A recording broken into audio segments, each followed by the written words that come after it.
Além de impedir novos bloqueios, a ministra Carmen Lúcia também determinou a devolução de parte do valor que já havia sido bloqueada. Motorista que causou acidente com morte é condenada a pagar indenização e pensão à família da vítima.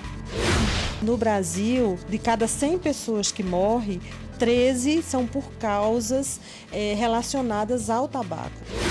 A função desse profissional é produzir a prova material, ou seja, ele faz a análise científica dos vestígios de um crime e, com base nisso, então, ele desenvolve, ele produz, de forma isenta e equidistante das partes, a prova material.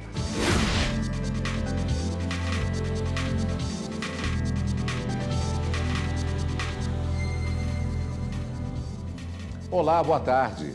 A ministra Carmen Lúcia, presidente do Supremo Tribunal Federal e do Conselho Nacional de Justiça, determinou que a União não bloqueie mais de 500 milhões de reais do Estado do Rio de Janeiro. O valor é referente a contragarantias de empréstimos feitos pela União ao Estado do Rio de Janeiro. Além de impedir novos bloqueios, a ministra Carmen Lúcia também determinou a devolução de parte do valor que já havia sido bloqueada. O relator desse processo aqui no Supremo Tribunal Federal é o ministro Luiz Fux, mas por conta do recesso no Judiciário, coube à ministra Carmen Lúcia analisar o caso. De acordo com o Estado do Rio de Janeiro, o bloqueio de valores causa prejuízos, como, por exemplo, a impossibilidade de enviar dinheiro aos municípios e pagamento de servidores. A Justiça Federal em Brasília tornou réu o ex-ministro Gedel Vieira Lima por suposta prática de improbidade administrativa, no caso em que ele teria pressionado o ex-ministro da Cultura, Marcelo Calheiro, a liberar a obra de um prédio em Salvador. Segundo as investigações, Gedel teria comprado um apartamento no 23º andar do prédio, que só podia ter 13 andares. A Justiça Federal em Brasília entendeu que há indícios de que o crime foi praticado e decidiu abrir ação por improbidade. Gedel também é réu em outra ação no Supremo Tribunal Federal, junto com a mãe e o irmão, por suposta prática de lavagem de dinheiro e associação criminosa, no caso dos 51 milhões de reais encontrados em um apartamento na capital baiana. O Superior Tribunal de Justiça entende que guarda de drogas é crime permanente e permite a prisão em casa sem autorização judicial. No caso analisado, policiais militares faziam patrulhamento de rotina no município de São Carlos, no estado de São Paulo, quando perceberam a atitude suspeita de um homem que fugiu e entrou em casa. Ao sentir um forte cheiro de maconha, os policiais entraram na residência. Foram encontrados 650 gramas de maconha, 36 de cocaína, 35 de crack, além de balança de precisão e embalagens normalmente utilizadas para separar drogas. A prisão foi feita em flagrante e o réu foi condenado pelo Tribunal de Justiça de São Paulo a 6 anos e 9 meses de reclusão em regime fechado. A defesa recorreu ao STJ e, no pedido de habeas corpus, questionou a legalidade das provas por considerar que não havia mandado judicial e nem denúncia sobre a prática de crime na residência. Alegou ainda que o morador não permitiu a entrada dos policiais, que usaram de força física para invadir a casa. Em decisão monocrática, a presidente do STJ, a ministra Laurita Vaz, negou o pedido de liminar e destacou que, de acordo com o Tribunal Paulista, a ação realizada pelos policiais não ofendeu a garantia de inviolabilidade domiciliar, porque a entrada aconteceu durante flagrante delito. A ministra ressaltou que o entendimento do STJ é de que, em casos de crime de natureza permanente, a autoridade pode entrar em domicílios a qualquer hora do dia ou da noite para interromper a prática criminosa. O mérito do habeas corpus vai ser julgado pela 6ª turma. O Tribunal de Justiça do Distrito Federal manteve sentença de primeira instância que condenou uma mulher que causou a morte de um motociclista. Além da indenização, a família da vítima, ela terá que pagar pensão à filha e à companheira dele. A frota em todo o país chega a mais de 40 mil veículos. Engarrafamentos e acidentes frequentes são cenas comuns. E a falta de atenção de alguns motoristas, às vezes, termina em tragédia. Foi o que aconteceu em Brasília e a família da vítima entrou na justiça para receber indenização da motorista infratora. A perícia da Polícia Civil concluiu que a motorista foi culpada pelo acidente. Isso porque ela fez uma manobra indevida em direção a um retorno e atingiu o motociclista que estava na pista. A mulher chamou os bombeiros para prestar socorro, só que logo deixou o local da batida e teria se negado a ajudar a família da vítima. O acidente foi em 2011. Na época, a esposa da vítima não trabalhava. Ficou viúva e com uma filha pequena para cuidar sozinha. Francidalva teve que contar com a ajuda de amigos e parentes para fazer o enterro do marido. Conta que chegou a entrar em contato com a motorista para pedir ajuda, mas não conseguiu. Fiquei sem chão, fiquei um tempo na casa da minha irmã, né, porque estava sem trabalho. E liguei para a mulher, né, contei para ela que ele tinha deixado uma filha e que ela poderia fazer, né. E ela falou que iria me ajudar, mas não ajudou. Ela só falou, sinto muito. E só isso, ela desligou. Francidalva entrou com uma ação na justiça para pedir indenização por danos morais. Em primeira instância, o juiz condenou a condutora a pagar R$100 mil para a esposa e a filha da vítima e uma pensão de pouco mais de R$470 para as duas. A motorista entrou com recurso, mas o Tribunal de Justiça do Distrito Federal manteve a decisão de primeira instância. Todos os valores devem ser corrigidos a partir da data do acidente. Para uma vida é um valor baixo, mas assim, é o mínimo do conforto que esse valor vai dar, né? Essa indenização foi uma indenização que a gente chama de dano reflexo, que é exatamente, são coisas novas, né? Porque qualquer pessoa que se sinta lesada na dignidade pela perda de um ente querido, pode ser até amigo. Ele pode entrar com esse dano. A decisão não é inédita em Brasília e os motoristas devem ficar atentos. Quem faz aquisição de veículo, que é habilitado, que passa por um curso de formação, ele tem que saber que ele tem que respeitar a legislação de trânsito, limite de velocidade, as preferências na via como pedestre e ciclista, para que ele não se envolva em acidente de trânsito e não passe por situações dessa natureza, ou seja, responder criminalmente por uma morte, por uma pessoa que fere no trânsito, como também ter que indenizar financeiramente aquelas pessoas da qual ele trouxe um prejuízo para o resto de suas vidas.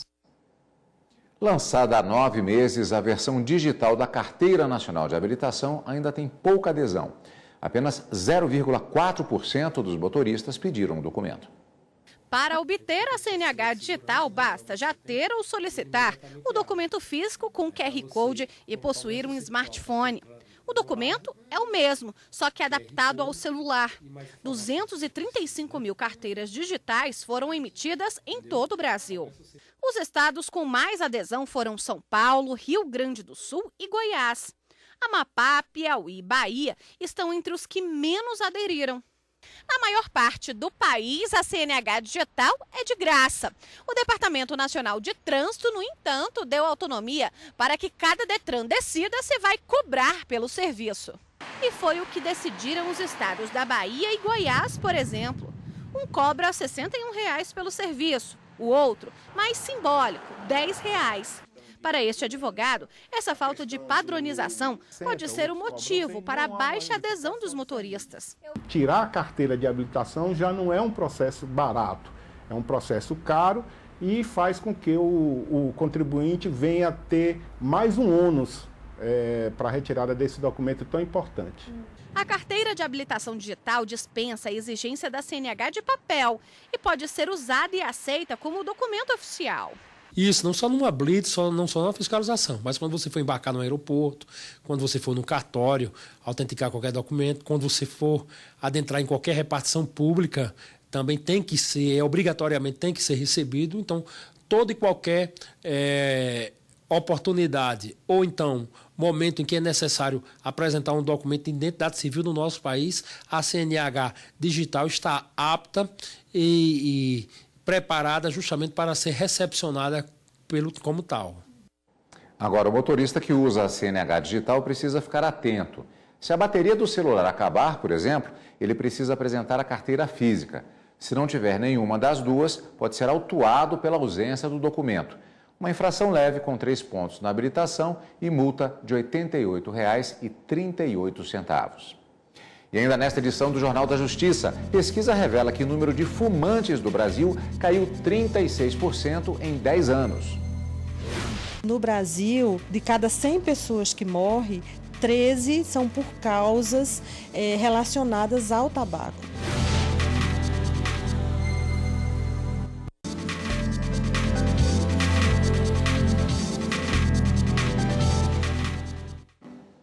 Eleições 2018. No quadro Vem pra Urna de hoje, veja a importância da pesquisa eleitoral e a diferença entre enquete e pesquisa.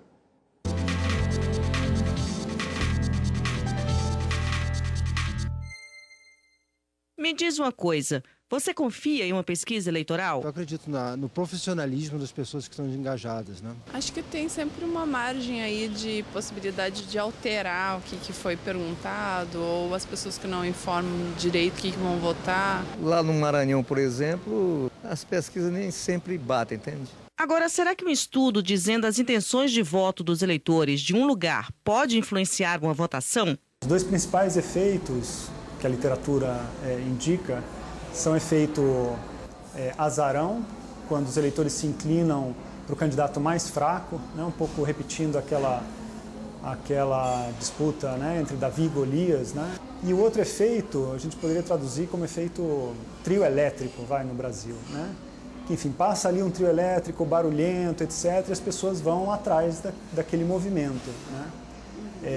Então, nesse caso, o efeito é o inverso, né? Enfim, os eleitores acabam dando seus votos para o candidato que está mais bem colocado. E aí, gente, precisa tomar muito cuidado. Não dá para acreditar em qualquer pesquisa. É muito comum você pegar um determinado candidato e ele contrata uma empresa que utiliza tablets e vai de porta em porta perguntando para o eleitor: eleitor, em quem você vai votar? Aí o eleitor responde, alternativa A.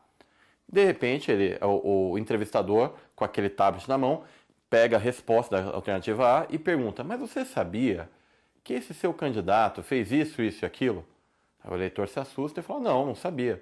Agora que você sabe, você continuará votando na alternativa A? Se o eleitor persistia, o tablet ainda trazia mais informações, até chegar uma hora que o eleitor realmente mudava de voto. Quem fica de olho se está tudo certo é a Justiça Eleitoral. Uma resolução aprovada pelo TSE regulamenta o assunto. Prevê, por exemplo, que o estudo precisa ser registrado em algum tribunal eleitoral, pelo menos 5 dias antes de ser divulgado. Entre as informações que devem ser passadas à Justiça Eleitoral estão os cargos e unidades da federação que o estudo vai abranger, o questionário completo a ser aplicado, quem pagou pela pesquisa, metodologia e período de realização. Essa metodologia, ela encontra-se disposta na Resolução 23.549 do TSE, que foi editada no final do ano passado, em 2017, que busca justamente indicar quais são as balizas que uma pesquisa eleitoral precisa verificar para que ela seja tida como legítima. Já a enquete não tem nada disso. Pode ser, por exemplo, um levantamento no Twitter, onde a pessoa dá 4 opções e pergunta em quem os seguidores vão votar, sem qualquer embasamento científico. A divulgação de qualquer tipo de enquete ou pesquisa eleitoral não registrada no TSE é crime, assim como tornar público um estudo que não atenda a todos os requisitos da lei. Quem não respeitar as regras pode ficar preso por até 1 ano e paga multa de mais de R$100 mil. E uma boa notícia: caiu o número de fumantes no Brasil. É o que revela uma pesquisa inédita do Ministério da Saúde. De 2006 a 2017, a redução foi de 36%. Apesar da diminuição, segundo o Ministério da Saúde, o tabagismo ainda precisa ser tratado com prioridade. A estimativa é que 428 pessoas morram todos os dias por causa do hábito de fumar. No Brasil, de cada 100 pessoas que morrem, 13 são por causas relacionadas ao tabaco. Então, é um número ainda muito expressivo, embora o sucesso que a gente tenha conseguido nessa redução, né, de 36% de 2006 para 2017. Ainda é possível reduzir muito mais. A gente tem, na verdade, que incrementar as políticas, inovar nas propostas, né, e implementar tudo que está regulamentado hoje. Hoje, homens fumam mais que as mulheres. A faixa etária mais preocupante é entre 35 e 44 anos. As capitais com maior prevalência de fumantes são Curitiba, São Paulo e Porto Alegre. Salvador foi a capital com a menor incidência. O Sistema Único de Saúde oferece tratamento gratuito para o tabagismo. Pelo menos 40% dos pacientes que procuram uma unidade básica para parar de fumar conseguem isso em menos de 6 meses. De acordo com o INCA, o Instituto Nacional do Câncer, pelo menos 50 doenças estão associadas ao tabagismo. Um fumante, por exemplo, tem 5 vezes mais chances de sofrer um infarto do que um não fumante. Desde 2014, a lei antifumo proíbe fumar em ambientes fechados e em locais de uso coletivo, públicos ou privados, mesmo que esteja parcialmente fechado por uma parede, divisória, teto ou toldo. Este advogado chama a atenção para a lei, que é considerada um sucesso pela Organização Mundial de Saúde. A própria lei que veio impedindo que as pessoas fumem em ambientes fechados, acabando com os fumódromos, fazendo com que as pessoas até se sintam constrangidas em relação a portar um cigarro, isso realmente tem evitado muitos gastos na assistência pública de saúde e também suplementar.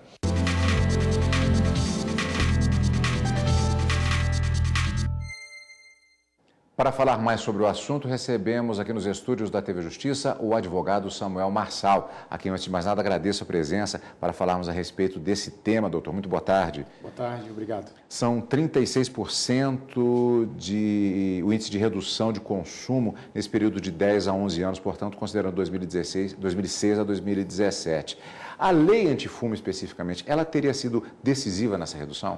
A Lei 9294 de 96, que é conhecida como a Lei Antifumo, ela tem um papel fundamental nessa redução, porque ela regulamentou o comércio de produtos fumígeros, né, produtos derivados de tabaco.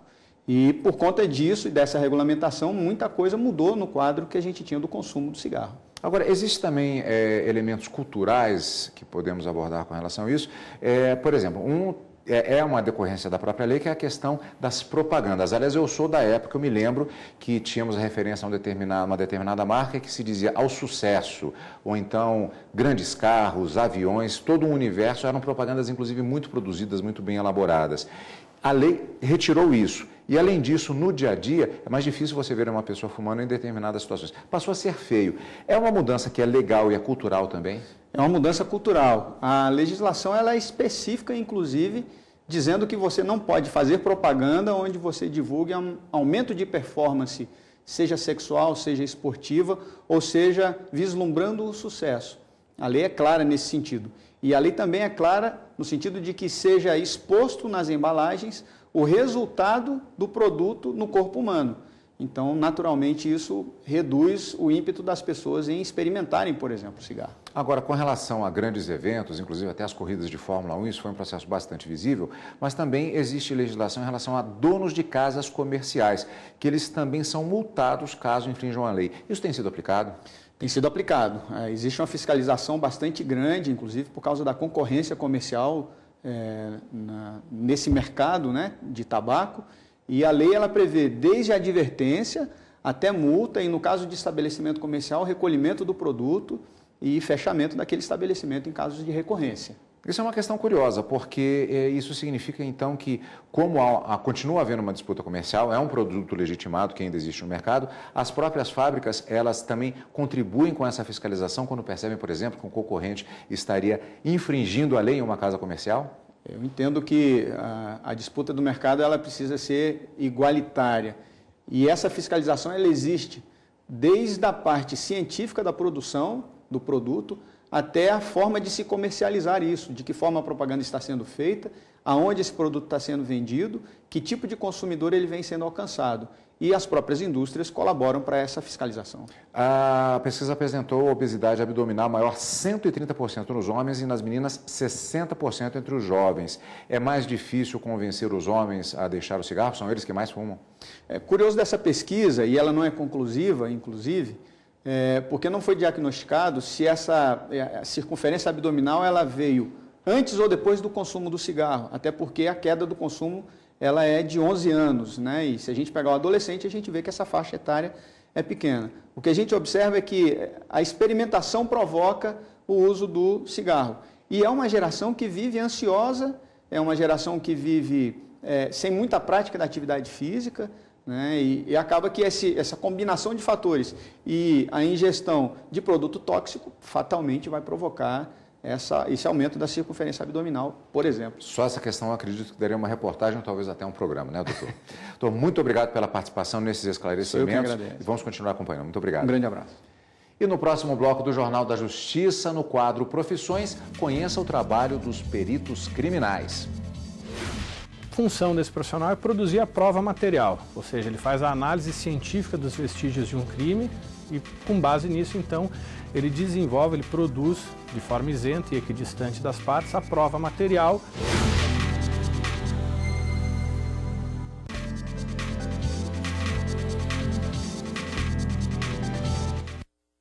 Estamos de volta com o Jornal da Justiça, primeira edição, e vamos conferir. Homem preso por roubo de carga em São Paulo tem pedido de liberdade negado pela presidente do Superior Tribunal de Justiça, ministra Laurita Vaz. A defesa tentou, sem sucesso, no Tribunal de Justiça de São Paulo, um habeas corpus alegando que o homem é pai de 3 crianças e é o único responsável por elas. De acordo com o documento de prisão em flagrante, em fevereiro de 2018, um caminhão-baú trafegava na região próxima ao Distrito Paulistano de Grajaú, quando foi abordado pelo acusado e 3 comparsas que estavam armados. Eles anunciaram o assalto e exigiram que 3 pessoas saíssem do veículo. O caminhão, carregado com pacotes de argamassa e porcelanato, foi levado pelos assaltantes. A polícia localizou o veículo e as vítimas reconheceram o acusado na delegacia.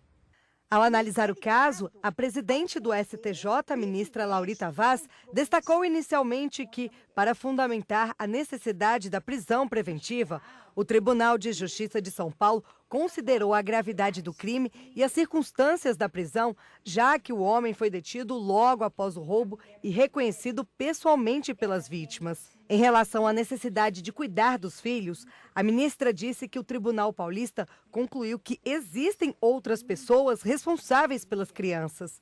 O mérito do habeas corpus ainda será julgado pela 6ª turma, sob relatoria do ministro Nefe Cordeiro. E no quadro Profissões de hoje, você vai conhecer o trabalho dos peritos criminais. Eles usam a tecnologia e fazem análises científicas que resultam em provas materiais usadas para desvendar crimes.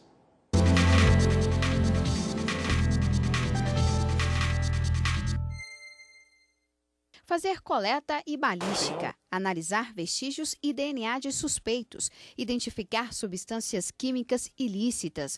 Essas são algumas atribuições de um perito. A partir do trabalho deles, é possível chegar a uma prova técnica ou pericial. A função desse profissional é produzir a prova material, ou seja, ele faz a análise científica dos vestígios de um crime e, com base nisso, então, ele desenvolve, ele produz, de forma isenta e equidistante das partes, a prova material, que é o que vai embasar o processo judicial e vai promover um julgamento justo. A legislação brasileira regulamenta a atuação dos peritos. Desde 2008, é obrigatória, por força de lei, a participação desses especialistas no inquérito policial. O país tem 7.000 peritos criminais, incluindo os odontologistas e médicos legistas. Pedro e Bárbara atuam na Polícia Civil de Brasília. Ele investiga vestígios em roupas. Ela avalia se é ou não uma droga.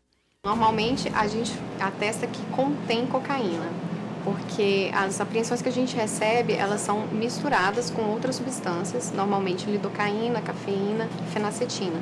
São as mais comuns, mas existem outros pós brancos que eles utilizam para avolumar aquela amostra, para render mais porções. Na maioria dos casos de estupro, são enviadas as vestes da vítima para cá, para a gente procurar vestígios do autor. E nos casos de homicídio, normalmente o contrário, vem vestes do suspeito para a gente procurar vestígios da vítima, ou então a arma do crime, em alguns casos também algum objeto que vincule tanto a vítima quanto o autor ao crime. E quando o crime é de ordem federal, entram em cena os peritos federais. O departamento da PF aqui em Brasília conta com 160 profissionais que atuam em 17 áreas do conhecimento. O trabalho realizado lá dentro já é reconhecido internacionalmente. O sistema do Banco de Dados de Perfis Genéticos é o mesmo utilizado pela Polícia Federal Americana, o FBI. Hoje nós fazemos o mesmo que eles fazem lá fora, nós conseguimos fazer aqui. Tá? O que nós podemos ter é uma diferenciação em termos de quantitativo, mas não em termos de qualidade. Tanto da formação do nosso perito criminal federal, como dos equipamentos que nós utilizamos. E por falar em equipamentos, olha esse aqui. Ele é capaz de reconstruir uma amostra em 3 dimensões. Digitalmente é possível, depois de reconstruir, cortar para examinar o vestígio por dentro. A máquina já foi muito útil em exames de canos de arma de fogo. O cano estufou com o disparo e a gente precisava saber se isso ocorreu por uma recarga inadequada da munição, onde foi colocado um excesso de pólvora, ou se era um problema estrutural do cano, do aço, né? Então a gente fez a tomografia para procurar se dentro tinha bolhas ou incrustações. E aí chegamos à conclusão que não tinha defeito nenhum anterior do aço, e aí provavelmente o cano estufou por uso de uma munição com mais pólvora do que era recomendado. Equipamentos que, junto com a expertise dos peritos, podem indicar o criminoso e também inocentar uma pessoa.